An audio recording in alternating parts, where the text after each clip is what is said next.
எங்கள் வீட்டுக்காருக்கு நான் கல்யாணம் ஆனப்போ உங்களுக்கு என்கிட்ட என்ன ரொம்ப பிடிக்குதுன்னு கேட்டேன். நீ ரொம்ப நல்ல பொண்ணுன்னு சொல்லுவாருன்னு நினச்சேன். உன் பாட்டு பாடுற எனக்கு அது ஏதோ ஒன்று சொல்லுவாருன்னு ஒரு ஆசையில் கேட்டேன்.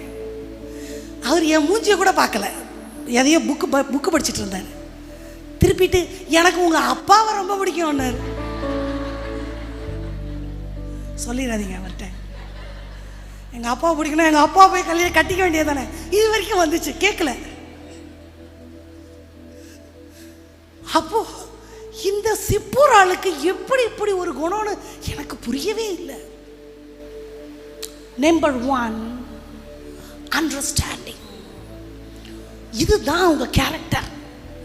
Understanding and accepting is the first quality குடும்பத்தில்.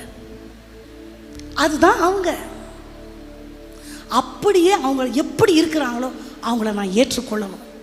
To not compare your bear with other person. அந்த பொண்ணு அப்படி இருக்கிறாளே, அந்த வீட்டுக்காரர் அப்படி, அது அந்த வீட்டுக்காரு, இது இந்த வீட்டுக்காரு. புரிந்து கொள்வதும் ஏற்றுக்கொள்வதும் தான் சமாதானத்துக்கான வழி. It is all about her understanding. அவருடைய கேரக்டர் அதுதான். நம்மளுக்கு என்னதான் பிடிக்கும்? வெளியே அட்ராக்டிவாக தான் பிடிக்கும் நமக்கு. இப்போ என்னுடைய கணவர் அப்படி தேனொழுகெல்லாம் பேச மாட்டார், அவருக்கு அப்படியெல்லாம் பேச தெரியாது. ஆனால் இருதயத்தில் நிறைய பாசம். அப்படிதான் அவங்க கேரக்டர்.